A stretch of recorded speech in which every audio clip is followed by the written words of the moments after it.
Welcome to TV 9 news. Palvancha municipality పరిధి కరకవాగులోని శ్రీ శ్రీ శ్రీ పెద్దమ్మ తల్లి ఆలయ విగ్రహ ప్రతిష్ఠ జరిగి సంవత్సరం అయిన సందర్భంగా ప్రథమ వార్షికోత్సవం పూజలు ఘనంగా నిర్వహించారు. అమ్మవారికి ప్రత్యేక అభిషేకాలు, చండీ హోమం, రుద్ర హోమం, శాంతి హోమం, బాలి పూజ వంటి ప్రత్యేక పూజలు చేశారు. ఈ సందర్భంగా బోనాలు సమర్పించారు. ప్రత్యేక పూజలో డీసీఎంఎస్ చైర్మన్, జిల్లా కాంగ్రెస్ నాయకులు కొత్వాల శ్రీనివాసరావు పాల్గొని పూజలు చేశారు.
మున్సిపాలిటీ పరిధిలోని కరకవాగులో గల పెద్దమ్మ తల్లి దేవాలయంలో ప్రథమ వార్షికోత్సవం సందర్భంగా గ్రామస్తులందరూ కూడా ఘనంగా వార్షికోత్సవ కార్యక్రమం నిర్వహిస్తున్నారు.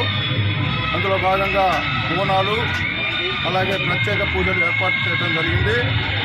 ఈ కార్యక్రమాన్ని నిర్వహించిన ఆలయ కమిటీకి శుభాకాంక్షలు తెలియజేస్తూ వారికి పెద్దమ్మ తల్లి ఆశీస్సులు ఎల్లప్పుడూ ఉండాలని కోరుకుంటూ సెలవు తీసుకుంటాం. ఈరోజు మా కరకావు గ్రామంలో శ్రీ శ్రీ శ్రీ పెద్దమ్మ తల్లి అమ్మవారి దేవస్థాన మొదటి వార్షికోత్సవ సందర్భంగా ఈ పూజా కార్యక్రమాలు ఏర్పాటు చేసి దానికి అనుగుణంగా బోనాల కార్యక్రమం కూడా పెట్టుకున్నాము.